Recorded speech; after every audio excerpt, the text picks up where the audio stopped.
Andrew. Stephen. Möchten Sie noch eine ruhige Nacht in Nummer 9 verbringen? Ja, bitte.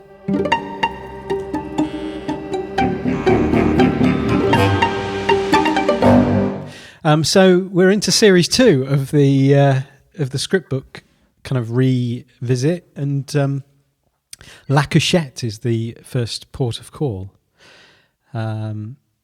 which was quite fun to revisit. I enjoyed it a lot. Episode. Yeah, and revisiting Jorg. Jorg is he's a delight. centerpiece.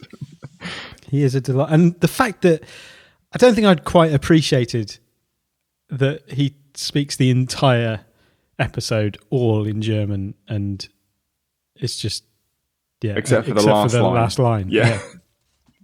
So good. So there's the foreword for the series 2. I don't know if you did you kind of read that before we... I actually didn't. Yeah, it's not, I mean, it's more probably appropriate for next week because they talk quite a lot about 12 Days of Christine in that. But I like the fact there's a quote from 12 Days of Christine at the start of the foreword, which is, "Oh, I think I know what this is now." And it's kind of like, I think that puts into perspective like their whole kind of approach to Inside Number 9. I tell a lie. I did look at this before watching earlier, and it was that little bit when they said this was where they realized that they could break some rules and they could play around with things, and that's why we end up in witch trials and sleep trains and all these fun things that they hadn't even considered when they first started it. Yeah, it's quite cool. And it feels like there's a kind of like a lighter holding of the entire thing, with that sense of like, we know what we are doing now, and what we are doing is something where we aren't stuck on a particular like train track, you know, to give a nice appropriate little analogy. And they're not stuck within rules of like how Inside Number 9 has to be, and so they're playing with all sorts of different things. So, which is nice because it's not the difficult second album, is it? It's not. This is the identity that they're now with and sticking with. Exactly. Yeah.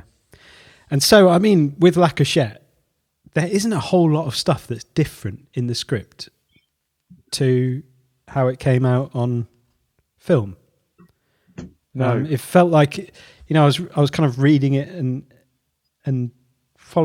watching it and thinking, actually, this feels like one that they had a really clear sense of exactly how it was going to look, how it was going to play out, you know, all of those elements. There was just little bits and pieces happen in slightly different orders to what was written down, just because I guess they flowed better. Mostly Curtains Jorg rather than a blind. And a lot of it was Jorg. Yeah, Jorg's farting in different places and groaning and and the pornography was new, wasn't it? Yeah, that was added. I was flicking back and forward, going, "Where is the?" No, that's not in the script. But I think it's the because he finds his phone in his trouser pocket, checks his text. It's a text that's come through, isn't it? Which is kind of an insight into the company Jorg's that friends, he keeps, and the kinds of messages he sends back and forth with his friends. Which again is a point of where he's probably quite different to Maxwell. I don't really imagine Maxwell has any friends. No, I think Jorg probably has quite a lot of friends. Maxwell, I think, has put himself in a position where anything that isn't about him succeeding in what he does is a distraction and therefore needs to be cut out. Like Eve, who has a name. Yes, Eve, the elderly Frenchman. Yeah. Yeah, and that whole... I think it was... I felt even more connected to that idea of Maxwell being a failure obsessed with success. In that, you know, we kind of talked about it in the original episode, the kind of sense that if he's successful, if he's doing well, he wouldn't be in this situation where, and I think Hugo kind of makes the point of this being like it's almost like a third class way of traveling on this train. That's not the place that Jorg is very at home in that situation. He just doesn't care. Like he'll sleep wherever and get on with it and be in whatever situation internally he's in, and that's fine. Like he can cope. He can cope with whatever is put in front of him. But Maxwell is that like Mrs. Bouquet, keeping up appearances, but like, what are you doing in this situation? Like you're out of place here, unless it is he's only there in order to kill Jorg. Maybe. So you don't. That's an ambiguous. I don't think I'd thought about that before. Actually, that he's put himself in that situation.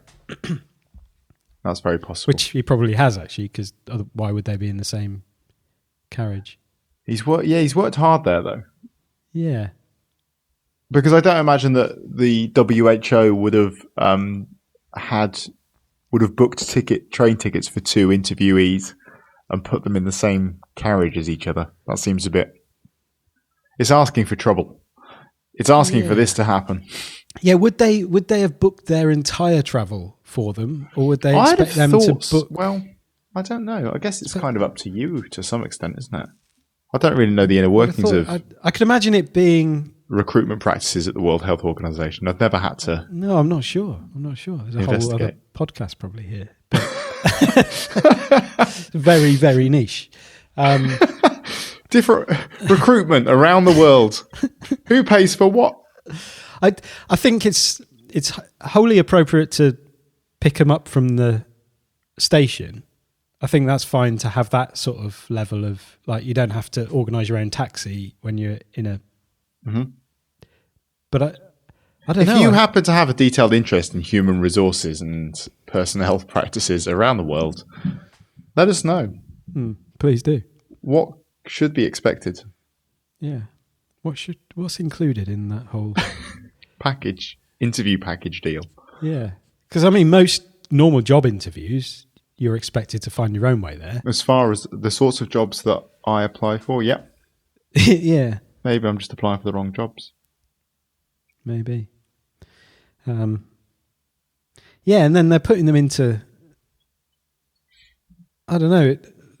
The same car as well. That's a bit. And yeah, true.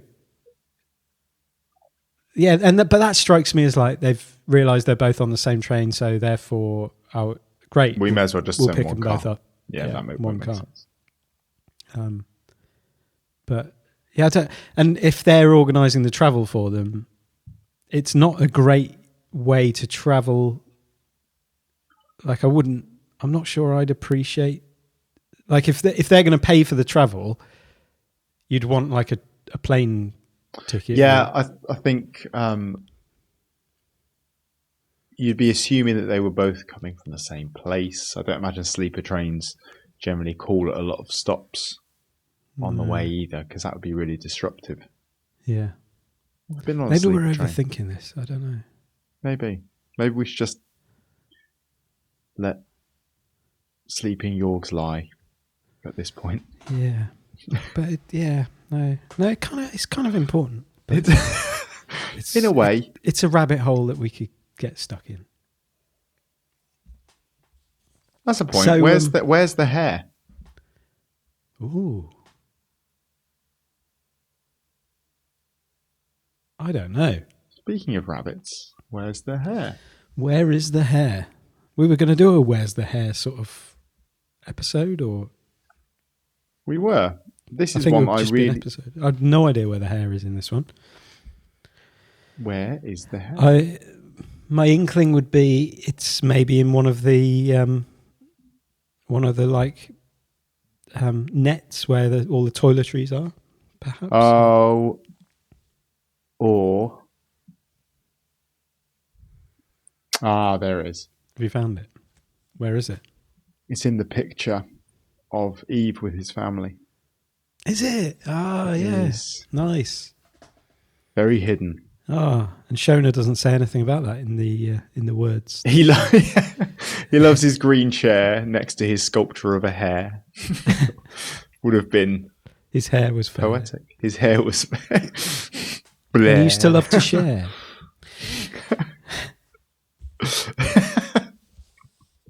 His mare.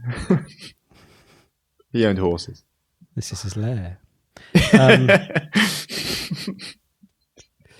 He was rare. He wouldn't dare. 1 in a million. This is a rabbit hole. Right. It's a good word to rhyme. There's so much potential for that, for hair and other related. He glared. So many rhyming words. Yeah, I mean, what did you kind of, was there anything that you noticed with reading it that you hadn't noticed just watching it?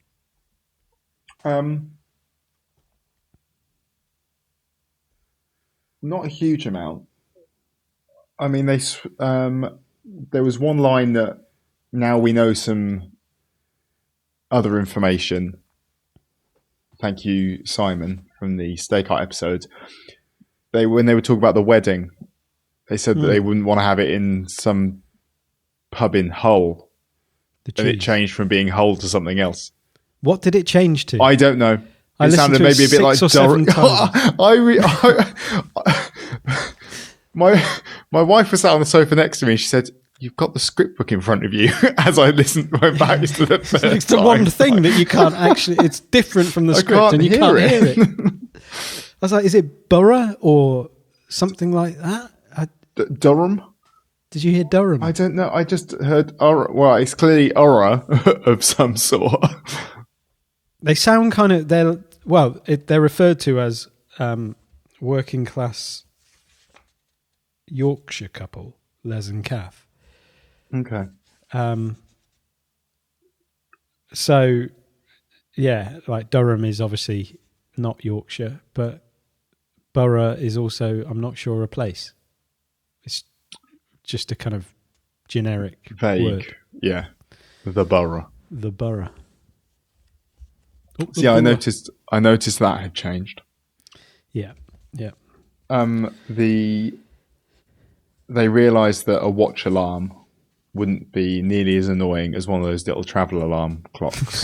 That is still one of my absolute favourite moments. I know that alarm sound. We're going to sit through this. 30 seconds suddenly feels like a really long time. Well, I just love Les is just so confident. He knows it's going to end. Here we go. Nearly done. Over. Nearly done. As though he regularly just ignores that alarm. Yeah. And he knows when it's going to stop so he can go back to sleep. Yeah, it's not long now. Not long now. He knows. That's the thing about this. I really enjoyed just rewatching it, and the characters are so good. Yeah.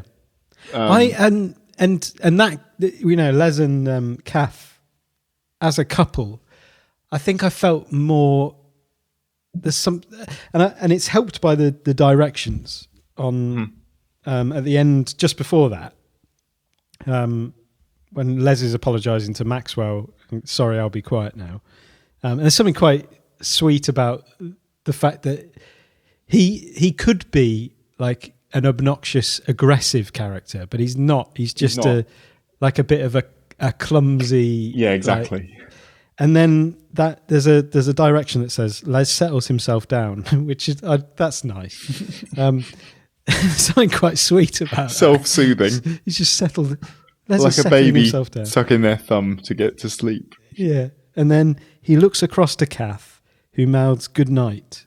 Les smiles back, and there's something really lovely about that image. And he doesn't in the actual episode, he doesn't really smile, but Kath smiles when she says they're both on the top bunks, aren't they? And she smiles. He really wanted to be on the top bunk.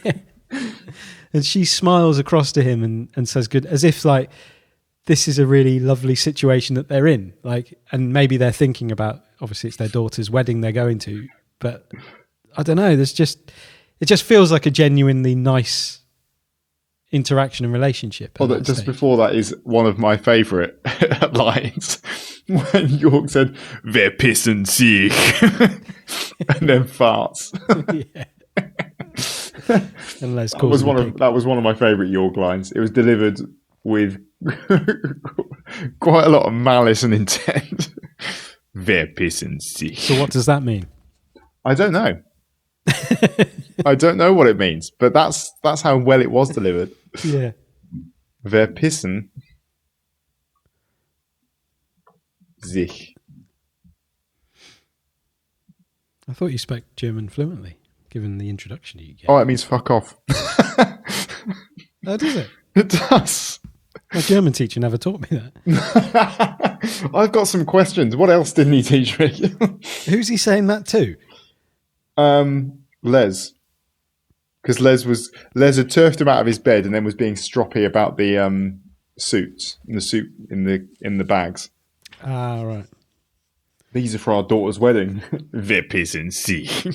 I love the well, there's two parts before that with Les and Kath when they're trying to be on the same bunk and getting undressed. Yeah, getting changed, yeah. I don't think I'd quite appreciated the brilliant comic acting going on there, like, and how kind of accurate that is to those situations. Like, it reminded me of, like, you know, when you're in a small tent trying to get changed and like you're lying down trying to like the idea of doing it while another person is there trying to do it as well is just brilliant. Wrestling.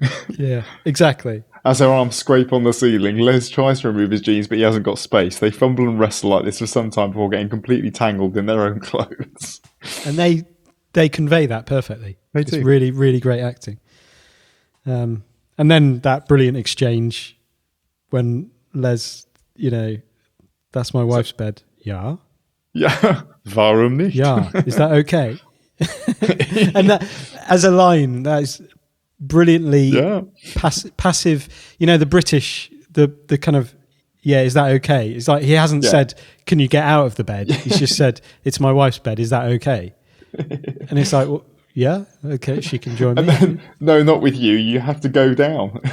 Ja, das klingt gut. Don't give him ideas. This is a man who's going for an interview at the World Health Organization for health research, life-changing health massively research. Constipated, but he's happy, you know. Yeah, whatever. Warum nicht? He's a bit of a like what's the phrase? Like a happy-go-lucky, live and let live. Yeah, whatever. Whatever. Send her over. That's what's happening tonight. I can get on board with that. Yeah. Do my interview tomorrow. Obviously, he's not doing it now, but you know. Yeah, I like that.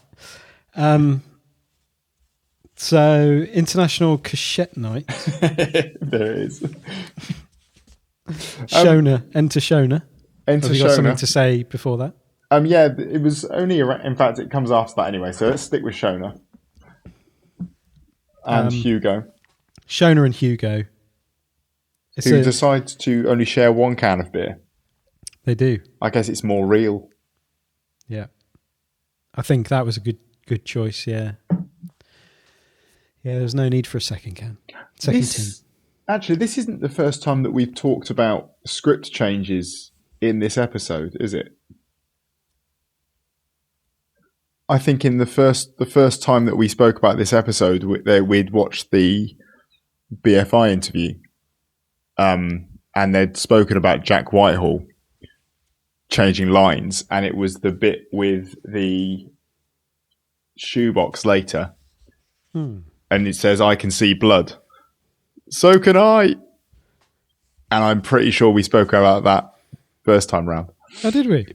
I think so, yeah. I think I remember it being mentioned in the BFI chat. And was that a Jack Whitehall ad? I think that was a Jack Whitehall ad. Because it is completely right to be in there. Yeah, absolutely, yeah. It's genius. Yeah. So, yeah, just something I've realised. Yeah. Oh, interesting. Yeah, I don't remember talking about that before, but yeah. It's I did make a note of that little addition. still annoyed that they didn't take the shoes out of that box. Well, I suppose I was thinking about this. I was like, well, they all think she's dead. So what? It doesn't make any difference if her shoes are... Shat on.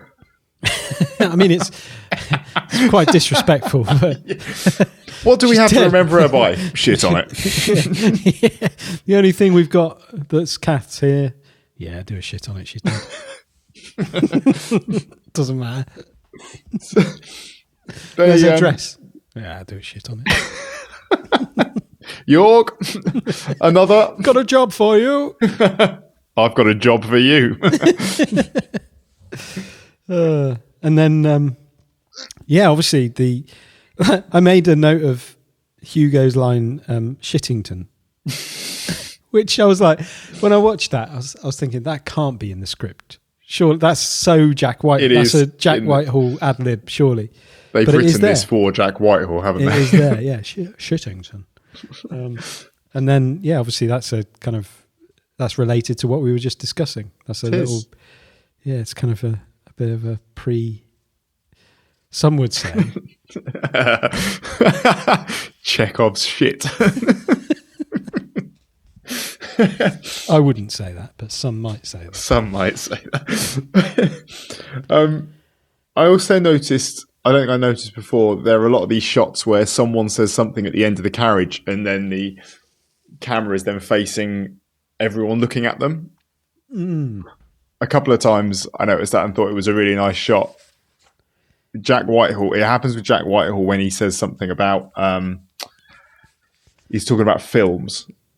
And he says Bags on River Phoenix or something like that. And then you just get the shot of everyone look at him going, what are you? And then the same thing happens with Kath later on as well. Yeah. Everyone just looking down the camera at them. It's quite nice. It's such a fascinating situation. I was trying to work out what, and I don't think I know enough films like this to work out like what it's kind of drawing on in terms of the kind of setup and scenario, but it feels very similar to other things where you've got the kind of moral dilemma of what do we do in this situation, and as far as everyone's concerned, like no one is even suspecting that foul play has gone on. Obviously, Maxwell knows it has, but he's the only one. And that kind of it is an interesting scenario with the kind of moral questions of what's the right thing to do here, and then running through everybody's reasons for not wanting to draw attention to it, and then it's like, what difference would it like if he hadn't fallen out of bed? We wouldn't know. That's very true. Yeah. It's really, but I don't know what it probably draws on some influences, but well, there is a note about that in the book. The eventual discovery of a dead body in the carriage and the collective decision to simply do nothing was in part reminiscent of Raymond Carver's short story, So Much Water, So Close to Home. Okay, yeah.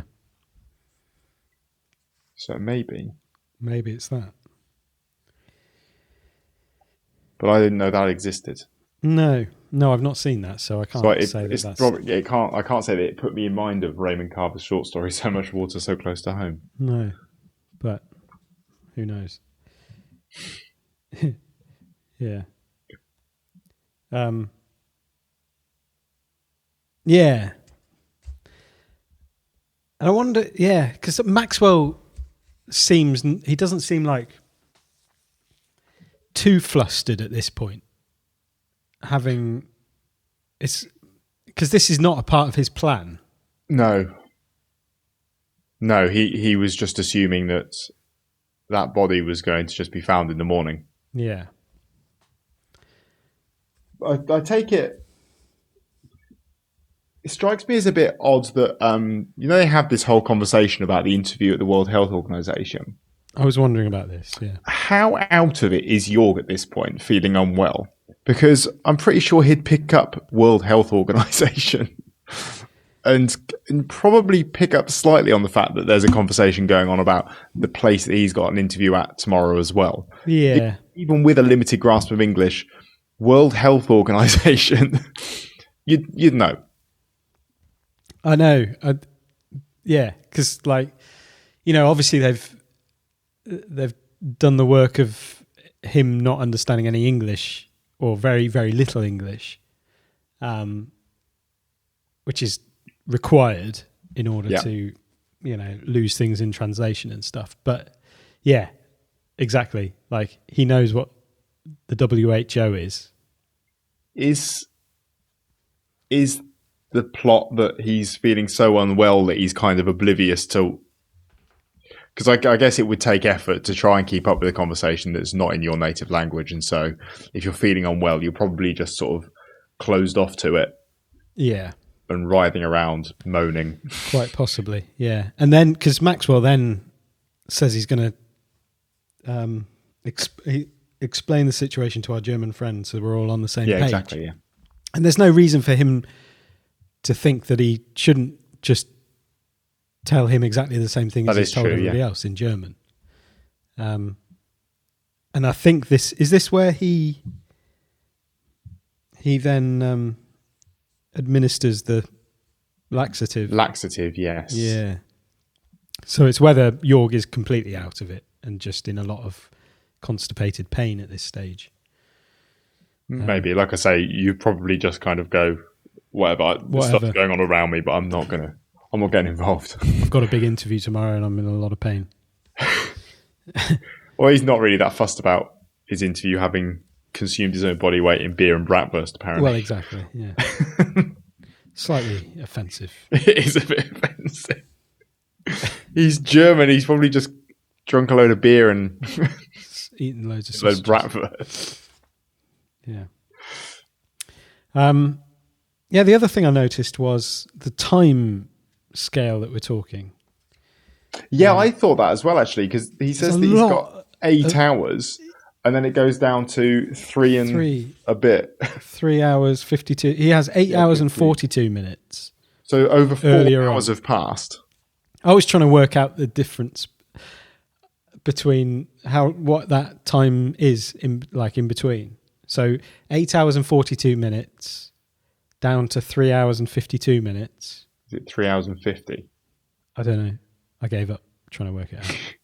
Either my calculator wasn't helping. It's because it works in decimal. Yes, exactly. really, I almost threw it away. You can make it do time. Can you? You can. Although I'd say that you could probably go in whole hours and take the 10 minutes off. I wasn't that bothered. But either way. We've lost a lot of time. If I were on a sleeper train, because in that time is potentially the time that they've been asleep and nothing's been happening. If I were travelling on a sleeper train, I think I'd be thrilled to get 4 hours of sleep. Yeah. I mean, I don't know what he expects when he's saying... The idea of getting 8 hours and 42 minutes of sleep. I generally have 5 or 6 in my own bed. That's enough most days. And 3 or 4 on the sofa. 3 or 4 on the sofa. 3 or 4 upstairs. It's different places.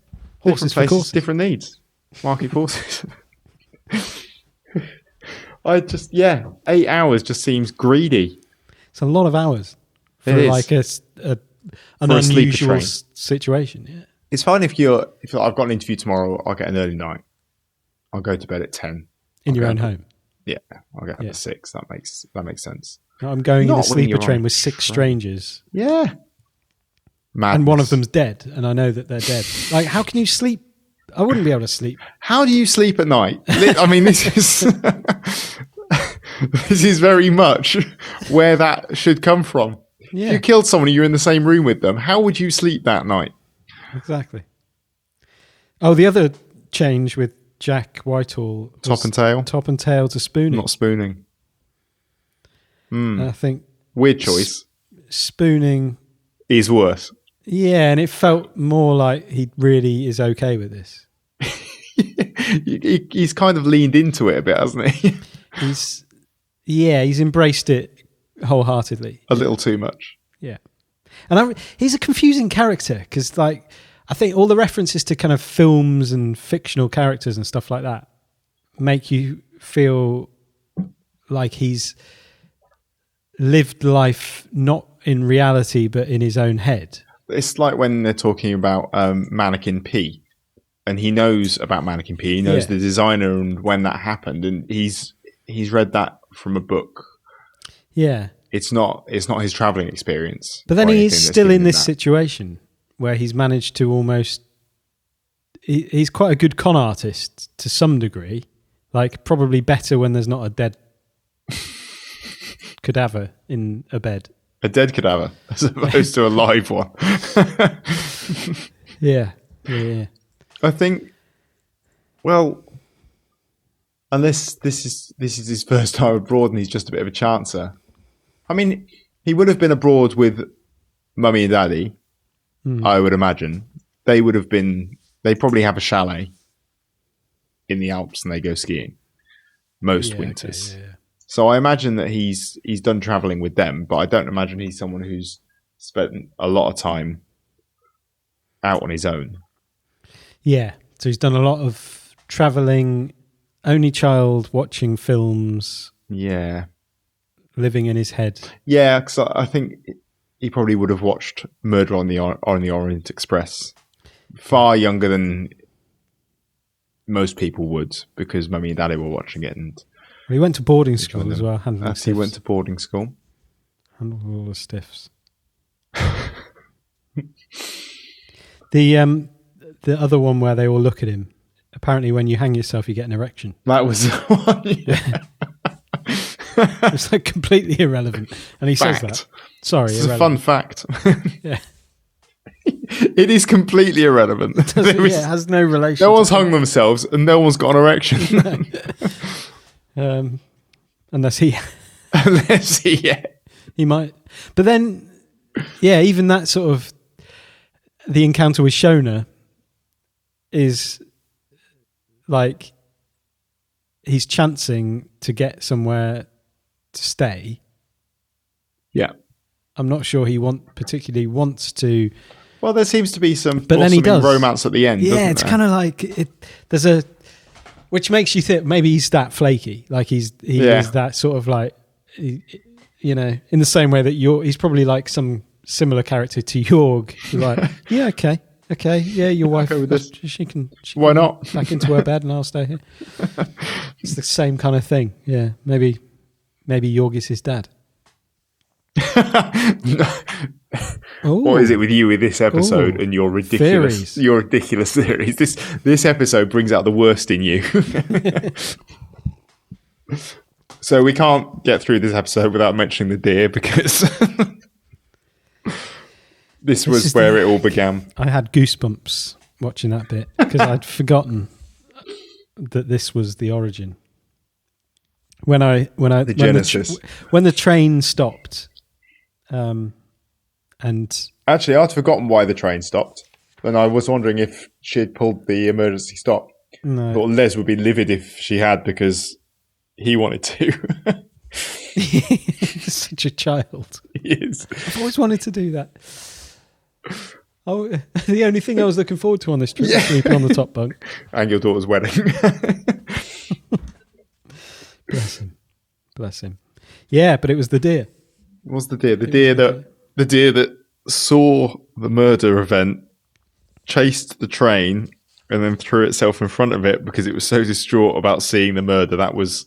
If I just need to get that right in my head. Is that what the theory was? Right, isn't it? Yeah, I think it so. was. Yeah, I'm sure that sounds. It was so really disgusted by what it saw that it followed the train, which makes sense. I think that's a really valid theory. I still stand by that. You've been given more than enough opportunity to retract this, to not stand by it, but you're doubling down, are you? And Jorg. And go on. Well, Jorg's son. Yeah. Hugo's dad. Yeah, Do definitely. do either of them know this? They don't. They're not aware of this, but this is like the. Was Hugo's mum on a sleeper train? Jorg happened to be in her bed, and instead of moving into his bed, he stayed.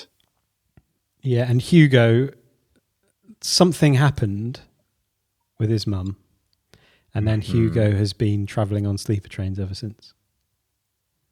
Okay. Hanging around toilets, getting onto the trains with Australian backpackers. Ever since. Like I said, this episode brings out the worst in you. And the best. And the best. Oh, this did contain a line that I don't think I spotted it first time, but I thought it was great.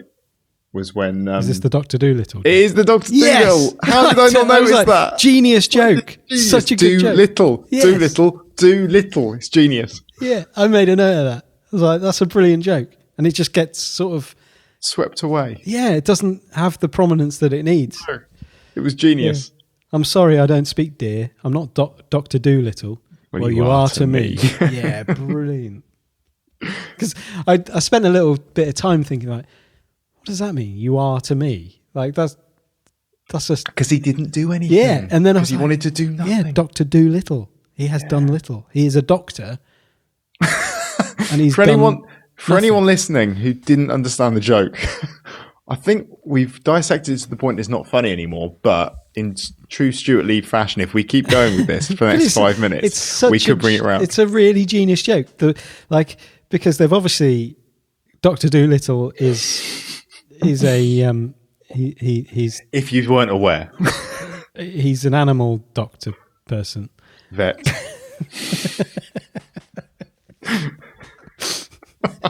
He has a lot of animals in his house. He can speak. I don't know. Does he? I don't think he does. Are they in his house or his office? I don't know. So like I feel like a vet that keeps a lot of pets. It's a bit of a busman's holiday, isn't it? You go home from work and you're just surrounded by clientele. Yeah, but if you're a vet, you like animals, don't you? That is true. I don't know. Anyway, Yeah. Rinse that one then.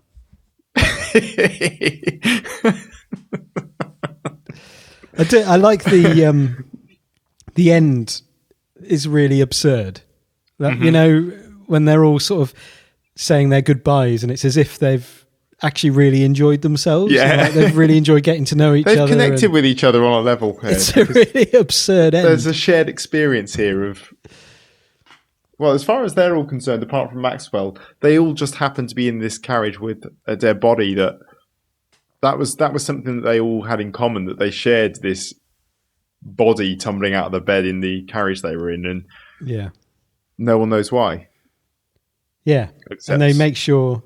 Who is it that checks in to make sure that Maxwell's going to report the dead body, and then that's okay. Everything's fine. Well, Kath was saying that she wants to go to the funeral. Yeah. I don't know how you would explain that. How would you explain that to that family? Yeah. You turned up at that funeral. Like, why are you here? He died in the carriage I was in, but they found him in the morning. No one reported it. Yeah, it's not an idea. It'd be a bit of a foolish thing to do. I would stay well away. Yeah. If I were in this exact scenario. Yeah.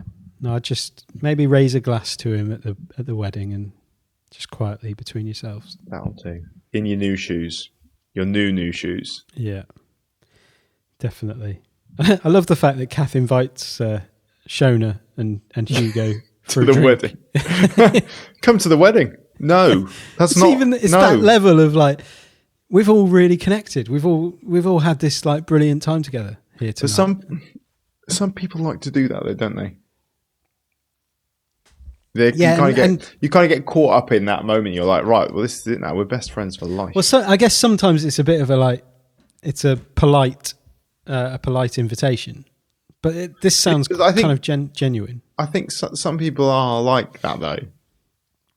Like they come across some people while they're on some sort of experience. Like, well, we've got something in common because we're here as well.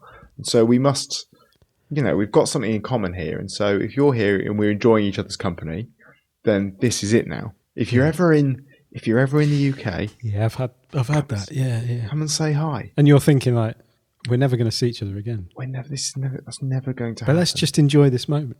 Yeah. No, they're adamant. This has been good. It's been nice to meet you. Being I in will this probably carriage, not really think about you ever again. Sorry, brutal. And with that, they got up and left. Yeah, never saw each other again. You were right. There you go. Yeah, and then we come into land with the... Come into land. It's not a plane, so it's not landing. It's not a boat that's arriving at land. There is no coming into land here. They're pulling into the station. Is that... yeah, no, that doesn't sound significant enough. What do you want it to do? It's a train. What does a train do? Pulls in. We're pulling in. Yeah. To the end of the episode. You're not landing, are you? Okay, we're pulling into the end of the episode. That sounds dreadful. Come on, mate, do better. We're coming into land. We're not coming into land. We've That reached our really destination. That feels like a really corporate, like... Coming into land. Right, we're going to come into land here, guys. We've all arrived at our destination. We're all looking forward to alighting the vehicle. Yeah, we're alighting the episode.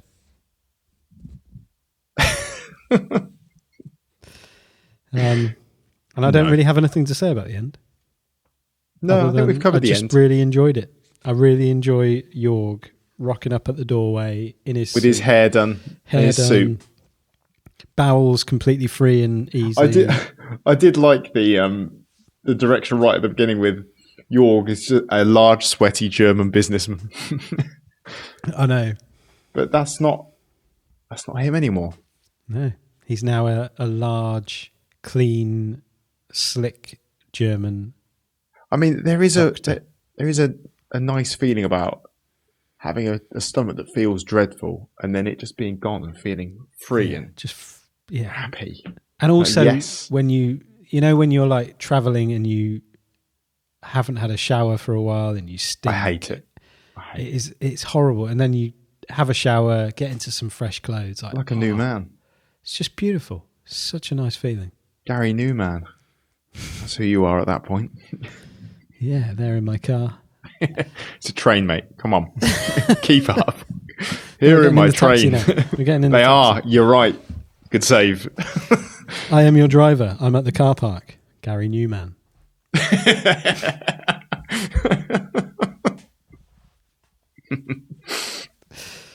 Yeah, there you go. And then it all descends into German.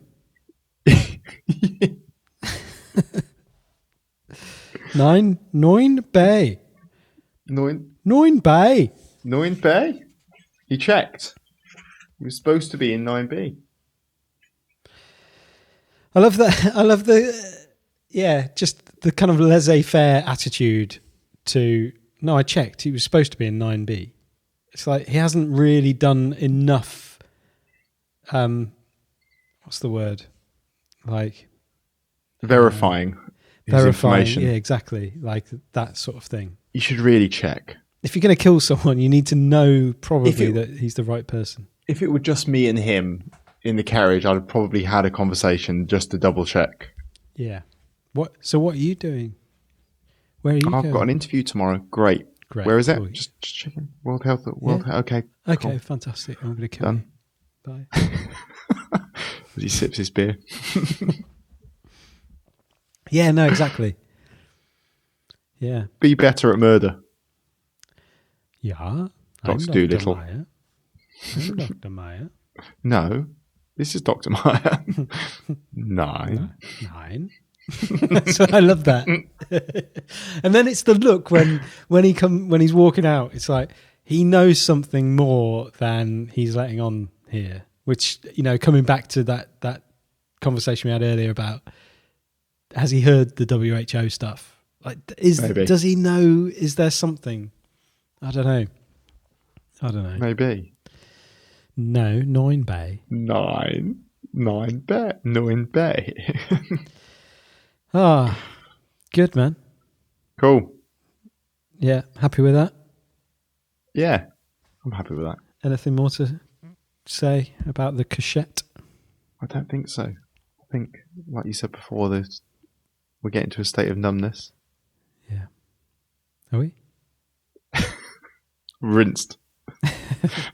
We've rinsed that one completely numb. I think there's probably more feeling to acquire from it, but it would take more than I have right now. I think maybe with a read of the short story, which we're not going to do now. Yeah. I think knowledge of, or maybe just getting into like some of the references that Hugo makes. What would Stand By Me? Yeah. What's the other one? Murder on the Orient Express. Does he make a reference to Oompa Loompas or something? What's it? He feels like Augustus Gloop, yeah.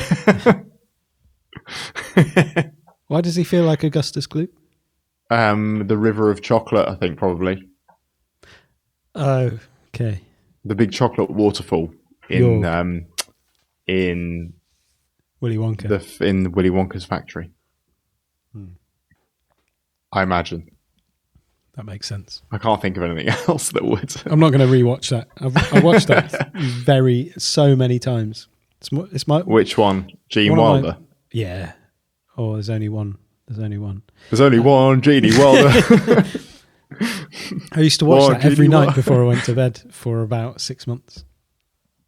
Weirdly. Really? Yeah. I love it. I was 32 years old. No, I was about 20, 24, 25. Really? It's one of my favourite films ever. I think it's one of the greatest films that's ever been made. 25 years old? Yeah. It used to just comfort me to go to bed. Wow. Soothe myself, self-soothing. Settle myself.